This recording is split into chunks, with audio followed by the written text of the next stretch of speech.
الحمد لله رب العالمين والصلاة والسلام على سيد الأنبياء والمرسلين نبينا وحبيبنا محمد وعلى آله وأصحابه أجمعين. میں تو حضرت کا مولانا شیخ عبداللہ ناصر احوانی صاحب ہمارے بڑے بھائی ہیں، محترم ہیں. میں ان کا خطاب، ان کا درس سننے کے لیے حاضر ہوا ہوں. میں خود تقریر کرنے کے لیے نہیں آیا، تو میں ان کا درس سنوں گا انشاءاللہ. اور یہ گزارش کرتا ہوں کہ یہ ہمارے جو بزرگ علماء دین کی خدمت میں، دین کی دعوت میں مصروف ہیں، اللہ تعالیٰ ان کو جزائے خیر دے.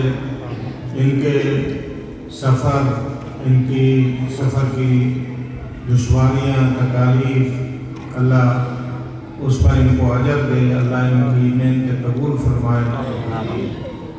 حقیقت بات یہ ہے کہ یہ مدارس اسلام کے قلعے ہیں اور یہ علماء اسلام کے سپاہی ہیں، اسلام کے کمانڈر ہیں. الحمدللہ ان مدارس کے ذریعے دین کی دعوت پھیلی.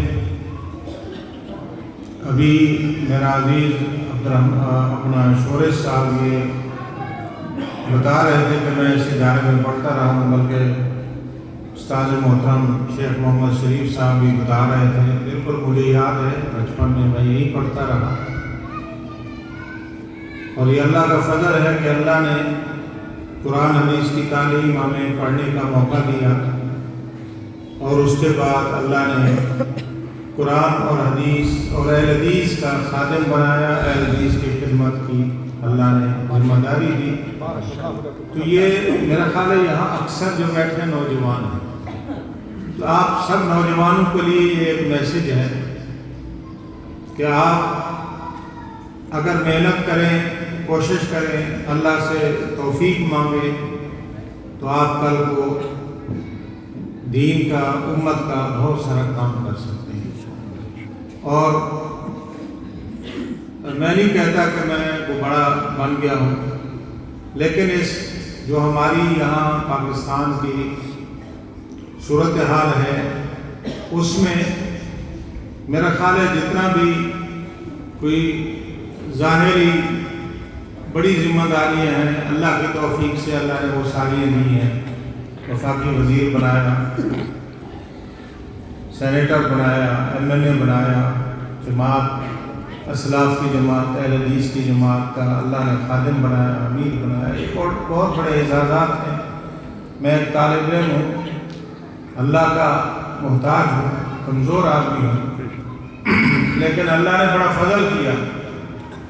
تو ان مدارس کی برکات کی وجہ سے آج ہم یہاں تک پہنچے. تو آپ سارے نوجوان بیٹھے ہیں، اور اللہ کے رسول صلی اللہ علیہ وسلم نوجوانوں کو بہت اہمیت دیتے تھے. نبی علیہ الصلوۃ والسلام حضرت عبداللہ ابن عباس کو پیچھے سواری پہ بٹھاتے اور ان کو پڑھاتے، یا غلام احفظ اللہ یحفظ، اور عقیدہ سکھایا نبی علیہ الصلوۃ والسلام نے کہ اے عبداللہ جان لے، اگر پوری کائنات اکٹھی ہو جائے تجھے نفع دینے کے لیے اور اللہ نہ چاہتا ہو تو کوئی نفع نہیں دے سکتا، اور پوری کائنات اکٹھی ہو جائے تمہیں نقصان دینے کے لیے اور اللہ کو منظور نہ ہو تمہیں کوئی نقصان نہیں دے سکتا. نبی صلی اللہ علیہ وسلم غلام کو، بچے کو، نوجوان کو عقیدہ سکھا رہے ہیں. تو یہ سارے نوجوان بیٹھے ہیں، میں امید کرتا ہوں کہ اپنے عزائم بلند رکھیں اور دین سیکھیں بزرگوں سے، اور اس دین پر عمل کریں. رات کو اکیلے وقت اللہ سے دعائیں کریں کہ اللہ تعالیٰ آپ کو دین کا خادم بنائے، دین کی خدمت کی توفیق دے، دین کا علم اللہ تعالیٰ آپ کو عطا کرے، تو آپ بھی دین کی خدمت کے لیے بہت کچھ کر سکتے ہیں. انہی مساجد میں، انہی چار دیواروں میں ہم پڑھتے رہے، یہی کھیلتے تھے. اللہ کے فضل سے آج دین کی خدمت کی اللہ توفیق دے رہا ہے اور مزید توفیق دے. تو میں آپ کے اور شیخ محترم کے درمیان زیادہ دیر حال نہیں ہونا چاہتا.